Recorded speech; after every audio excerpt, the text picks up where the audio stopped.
지중해 역사 예술 공부를 통해서 행복해지는 시간이 왔습니다. 자, 오늘은 이제 튀르키예 역사 예술 기행의 8번째 시간이죠. 그래서 셀주크 튀르크와 오스만 튀르크의 역사 이야기로 이제 오늘은 넘어가게 되겠습니다. 자, 셀주크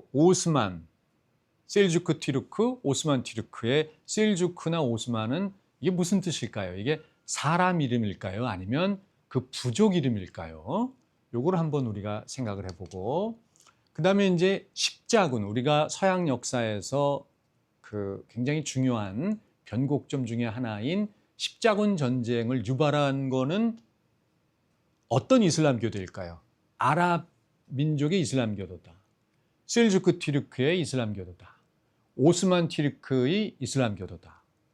셋 가운데 어느 이슬람교도가 십자군 전쟁을 유발한 주역일까요?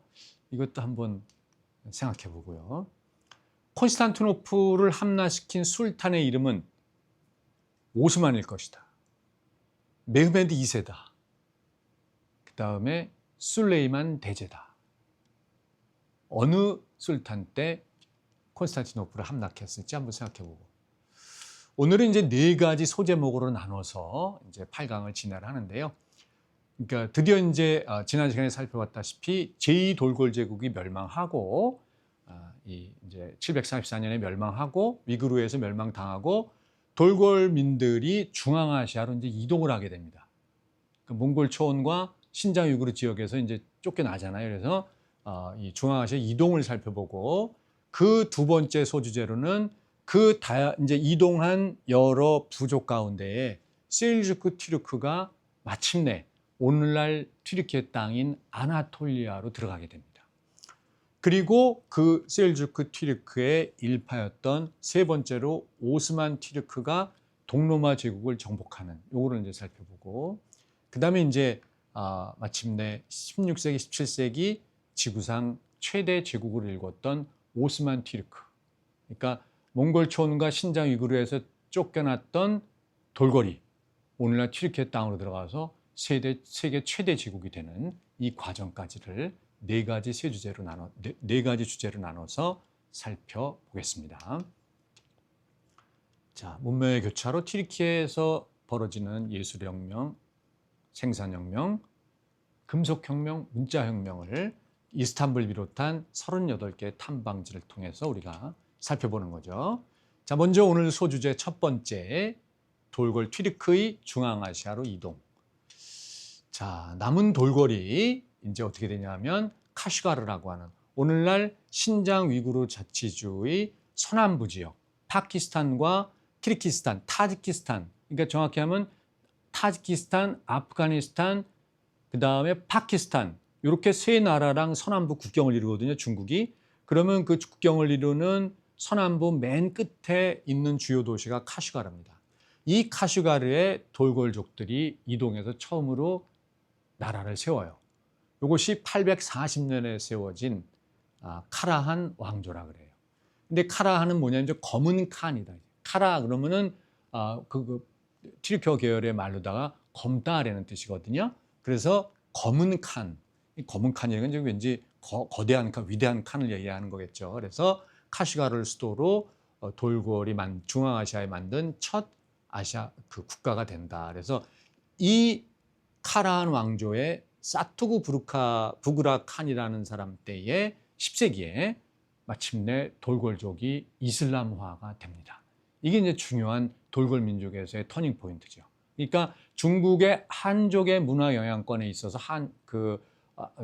전 시간에 살펴봤습니다만 좌청룡 우베코의 무덤도 쓰고 한자도 쓰고 그랬던 돌궐족이 이제는 이슬람화가 되면서 중국 문화권에서 완전히 벗어나서 이슬람 문화권으로 편입이 되는 이런 일이 이제 10세기에 바로 이 카라한 왕조에서 시작이 되는 거예요. 그러다가 이제 카슈가르 수도를 서요에게 뺏긴, 서요는 어느 나라냐 하면은 그 요나라, 그러니까는 그 그러니까 돌궐을 멸망시킨 위구르를 멸망시킨 게 거란이에요. 거란.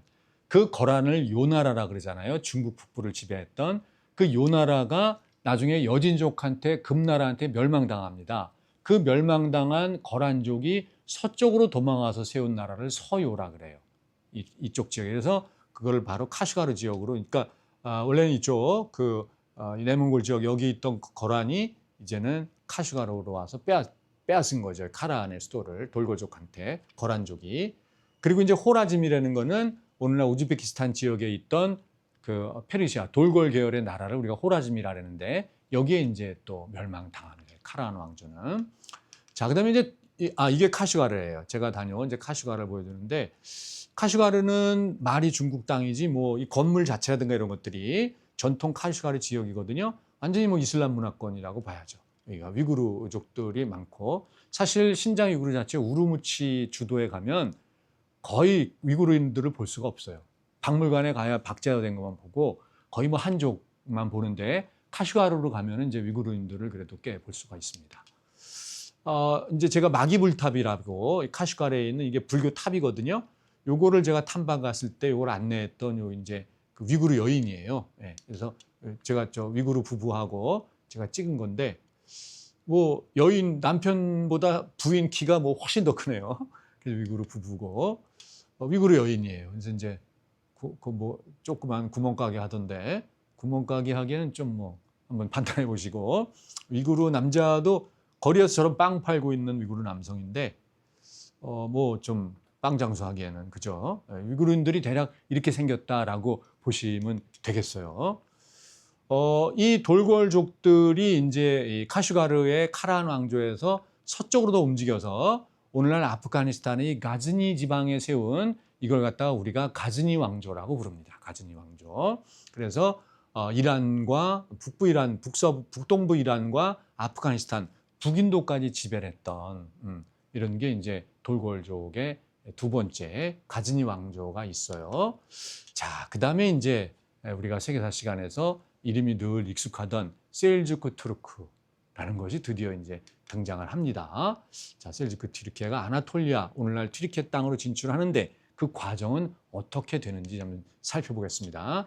젠드라고 하는 거, 그러니까 우즈베키스탄 이제 서쪽 끝인데 거기에 그 아라레라고 있어요. 아라레. 근데 예전에 저희가 학교 다닐 때만 해도 아라레가 큰 내륙 호수였었는데 지금은 건조화가 진행돼 가지고 보시는 것처럼 아라레가 저 젠드 동그라미 쳐놓은 거, 붉은 동그라미, 거기 보면 아라레가 어떻게 돼 있어요?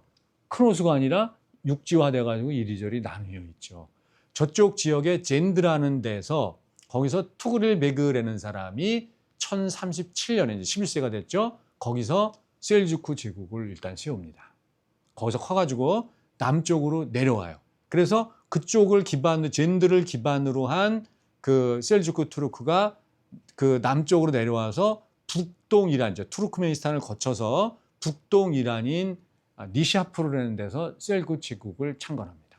셀주크 제국을. 그러면서 여기에서 이제 건국을 하고, 그리고 여기서 이제 멈춘 게 아니라 그 니샤푸르에서 남서쪽으로 이동해서 당시 이슬람 왕조를 통치하고 전체 그 지구촌 이슬람 왕조를 통치하는 아바스 왕조의 수도인 바그다드로 들어가요. 그래서 바그다드의 아바스 그 정통 칼리프를 딱 우리가 보호합니다. 뭐 말이 보호지 뭐 셀주크 튀르크가 장악을 한 거죠. 이렇게 돼서 이 이슬람 문명권에서 아주 강력한 강자로 등장하게 돼요.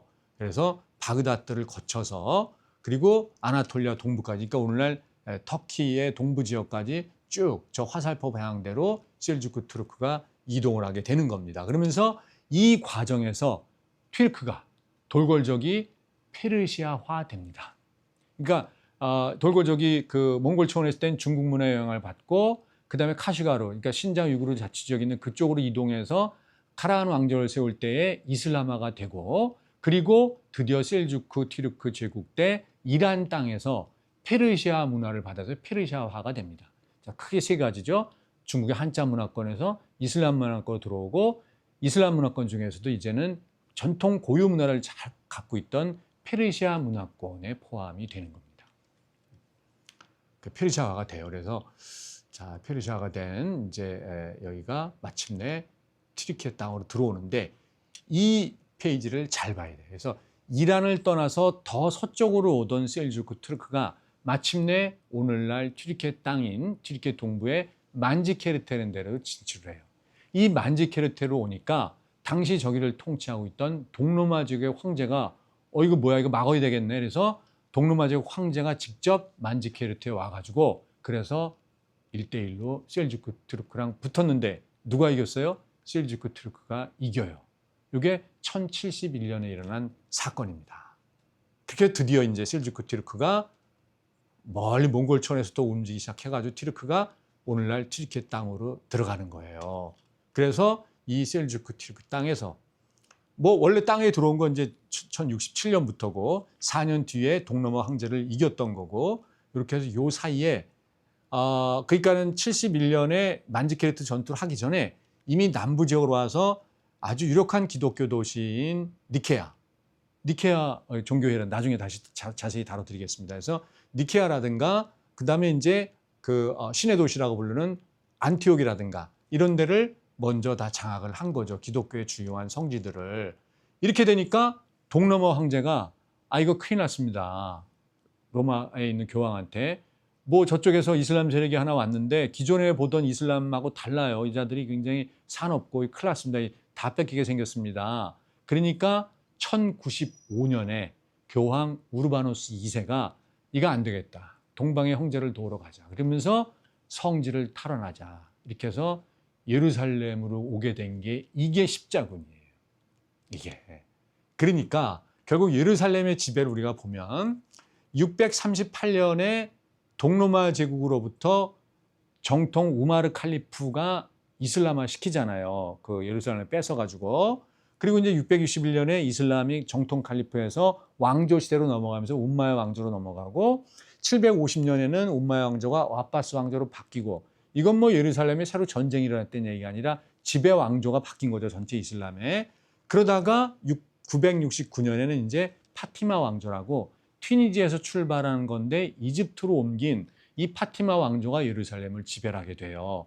그때 셀주크 튀르크가 가가지고 예루살렘을 차지하게 되는 겁니다. 이게 1073년이에요. 그래서 아츠스 장군이라는 돌골족 장군이 셀주크 튀르크 장군이 이슬람 파티마 왕조를 물리치고 예루살렘을 차지하게 된 겁니다. 그리고 4년 뒤에는 아르투크 장군이라는 사람으로 그 가문으로 넘어가요. 그래가지고 그 예루살렘부터 남쪽에 그 기독교들의 그 순례길인 안티옥을 통제하고 그러니까 땅을 뺏긴 동로마 제국의 요청에 의해서 이제 교황이 로마 이 서로마 지역에 있는 기독교 형제들에게 십자군을 지창했고 이제 십자군이 1096년에 서유럽을 출발하잖아요. 그때 1098년에 파티마 왕조가 다시 돌골족한테 셀주크 튀르크의 그한테 예루살렘을 뺏어요. 그 뺏어가지고 딱 십자군이 도착해 보니까 주인이 바뀌었네. 뭐 와서 바뀐 파티마를 내쫓고 1099년부터 1차 십자군이 예루살렘을 정복을 해서 1291년까지 아코가 함락될 때까지 예루살렘 지역을 이제 십자군이 지배를 했던 거죠. 그래서 1291년 이후에는 이제 다시 이슬람이 지배를 하는 거고. 자, 이 셀주크 튀르크가 아나톨리아로 들어와서 세운 나라 이름이 룸 술탄국입니다. 룸 술탄. 이것이 이제 1263년경에 지도를 대략 보면 이제 이 정도인데 연두색으로 되어 있는 부분이에요. 근데 흥미로운 거는 1308년에 이 셀주크 룸 술탄 왕국이 무너지는데 그 전에 1243년에 몽골이 여기를 쳐들어옵니다. 그 먼 데를 몽골이 들어왔어요. 이건 뭐 셀주크 튀르크가 이쪽으로 온 거는 돌골족이 거기서 전쟁에 패해가지고 이동해서 수백 년에 걸쳐서 들어온 건데 몽골은 그냥 뭐 2년 만에 여기로 온 거예요. 2차 서방 원정을 통해 가지고 여기까지 물밀듯이 들어와 가지고 2차 서방 원정 때 튀르키예를 휩쓸면서 그때 셀주크 튀르크가 몽골한테 우리가 속국할랍니다. 그리고 몽골의 속국이 되는 거죠. 그래서 이제 튀르키예가 몽골 지배로 또 넘어갔던 시기가 있었고 1308년에 그 셀주크 튀르크의 룸 술탄국의 마지막 술탄이 암살되면서 이제 셀주크 소국으로 나눠지게 돼요. 그래서 그 중에 한 소국이 오스만 튀르크입니다. 그래서 이제 오스만 튀르크의 공부로 우리가 세 번째 주제 저렇게 셀주크 튀르크가 멸망하면서 한 부족 분파로서 출발했던 오스만 튀르크가 어떻게 동로마 제국을 멸망시키는지 이걸 보겠습니다. 1299년에 그러니까 셀주크 투르크가 최종 멸망하던 때보다 한 8년 정도 앞서죠. 이때 이미 뭐 그때 셀주크 튀르크는 뭐 사실상 무너진 거나 마찬가지니까 그 셀주크 튀르크의 맨 서쪽 동로마와 경계 지역에 있던 스웨이트라고, 저도 스웨이트는 못 갔다 왔는데 스웨이트라고 하는데 부르사 인제가 하고 앙카라하고 사이에 있어요. 이 스웨이트에 있던 오스만이라고 하는 부족장이 이제 별도로다가 우리가 뭐 하나 해볼랜다. 그리고서는 작은 도시국가 형태를 1299년에 세운 거예요. 이게 오스만 1세에 초상합니다. 이스탄불에 있는 파노라마 1353. 1453이라는 거는 1453년에 콘스탄티노플을 함락했다 그래서 1453 파노라마 박물관이라고 그러죠. 이 오스만 1세가 쓰던 이제 칼입니다. 이스탄불의 토카브 박물관에 있는데, 자, 그리고 그 아들인, 그러니까 1299년에 오스만이라는 사람이 나라를 세웠고 그 아들인 오르한 1세가 1326년에 부르사라는 지역을 정복합니다. 이게 이제 오스만 제국이라는 나라를 초기에 비록 작지만 확실한 기틀을 잡는 사건이 된 거예요. 그래서 이 오스만 튀르크의 수도가 이 그 1299년에 이게 이제 일자가 저렇게 뒤로 가버렸네요. 보기가 좀 불편한데 죄송합니다. 스웨이트에서 1299년에 쓰고 그 다음에 이즈미트라는 데로 옮겨갔다가 그 4년 뒤인 1326년에 오스만 1세가 죽고 그리고 나서 오르한이 계승을 해서 부르사를 정복한 뒤에 1335년에 부르사로 수도를 옮기고 나중에 이제 에드리네라고 저게 아드리아노폴리스니까 로마의 하드리아누스 황제가 만든 도시거든요. 저희가 이제 큰 옛날부터 로마 도시니까 저쪽으로 이제 수도를 또 옮겼다가 결국은 그로부터 90년 뒤에 이 이스탄불 콘스탄티노플을 이제 함락시키면서 수도를 콘스탄티노플로 옮기게 되는 거죠. 자, 이게 이제 오스만 가지의 무덤이에요. 이 부르사에 남아 있습니다. 부르사에 이제 이 무덤이 있고, 왜냐하면은 오스만은 부르사를 정복하지 못했지만 그 오스만이 죽고 나서 그 이듬해 바로 아들이 오르한이 정복을 하면서 아버지 무덤을 이제 부르사에다가 만든 거죠. 이게 이제 검소하죠. 이렇게 뭐 천으로 이렇게 덮어놨더라고. 이렇게 하고 요건 이제 그 부르사를 정복한 2대 술탄 오르한의 무덤입니다. 그래서 오르만의 이제 석관도 저렇게 소박한 형태로 지금 남아 있고, 오스만과 이제 아들 오르한이 부르사를 우리가 참 정복을 해야 되는데라고 협의하는 모습을 이제 상상의 그림으로 해놓는 거고, 부르사의 그 파노라마 1326 박물관이라는 건 뭐냐면은 1326년에 이 오스만 튀르크가 부르사를 정복했기 때문에 그거를 기념하는 박물관을 세워놓은 거고, 이스탄불의 1453 파노라마 박물관은 1453년에 콘스탄티노플을 함락한 걸 기념해서 만든 박물관인 거죠. 그래서 1326은 이제 부르사 정복이다 이렇게 하시면 되겠습니다. 오르한 이제 2대 술탄이 부르사를 정복하는 모습을 그려놓은 거고, 게이클리 바바라고 하는 사람이 카스피아 연안에 있다가 1326년에 그 오르한의 부르사 정복에 참여하기 위해서 저렇게 큰 술록을 타고 나타나는 이런 이제 아주 흥미로운 그림도 이렇게 남아 있습니다. 자, 저렇게 해서 부르사를 정복하고 2대 오르한을 넘어서 4명의 술탄이 더 통치한 뒤에 한 100여 년이 흘렀죠. 마침내 오스만 튀르크 제국의 7대 술탄 때 메흐메드 2세라고 하는 술탄이 나타납니다. 이스탄불의 1453 박물관에 있는 초상화인데요. 이 메흐메드 2세가 1453년에 콘스탄티노플을 함락시키면서 동로마 제국을 멸망시키고 오늘날 튀르키예 땅을 최종적으로 돌골족이 차지하게 된 겁니다. 1453년에 동로마 제국의 멸망. 자, 여기 이스탄불이죠. 이게 이제 이 밑에 있는 게 콘스탄티노플 시가지란 말이에요. 사라이브르누, 즉 궁정곳이라고 하는 왼쪽 아래 붉은색으로 쳐놓은 저 부분이 이제 콘스탄티노플의 핵심 시가지가 되는 거고, 북쪽에 있는 루멜리우세라고 하는 것이 1453년 최종 함락 작전을 펴기 전에 2년 전에 기본 배후 기지가 있어야 되지 않겠어요? 그 배후 기지인 루멜리우세를 보스포러스 해협에 세웁니다. 이게 그거를 이제 메흐메드 2세가 공곡 거점의 요새를 건설하라. 이렇게 해서 저 르멜리 요새를 이게 이제 제가 다녀온 르멜리 요새에서 2년 만에 1년 만이죠. 해서 1451년부터 1452년 사이에 건축한 보스포러스 해협의 변에 만든 아주 장엄하고 아름다운 성입니다. 성이 아주 굉장히 멋있죠. 굉장히 단기간에 만들었고 이 뒤에 보이는 저게 이제 보스포러스 이교 이제 라 그러죠 우리가. 자 이제 이게 콘스탄티노플 그 지도인데요.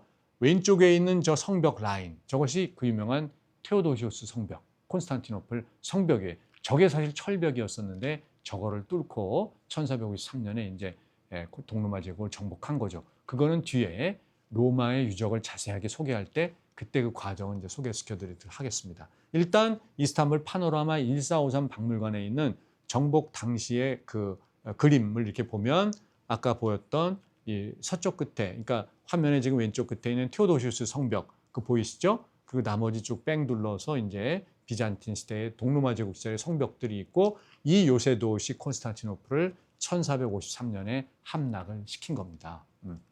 자, 그렇게 돼서 그 뒤로 오스만 제국이, 튀르크 제국이 어떻게 커나가느냐 이걸 보면 자, 창건은 오스만 1세가 했죠. 그리고 2대 오르한 술탄 때 부르사를 정복했죠. 그리고 3대 무라드 1세 때 수도를 그 고대 로마 도시 아드리아노폴리스 즉 에르디네로 옮겼죠. 그리고 7대 메흐메드 2세 때 1453년에 동로마 제국을 정복했죠.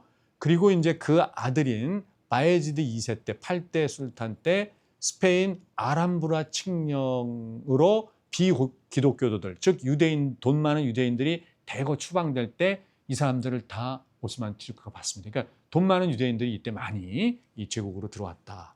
그리고 중요한 게 바로 1517년에 이집트 마물루크 왕조를 멸망시킨 셀림 1세 그리고 그 아들인 술레이만 1세 1520년에서 1566년까지 통치했던 우리나라 역사로 치면 뭐 중종 때가 되겠네요. 저때 술레이만 1세 오스만 튀르크가 최대 정복국가를 이룰 때 동유럽과 북아프리카, 이란의 서부 지역까지를 다 정복하는 이런 업적을 이루죠. 그리고 이제 이스탄불에 있는 토카프 궁전 우리가 보고 이 바예지드 2세고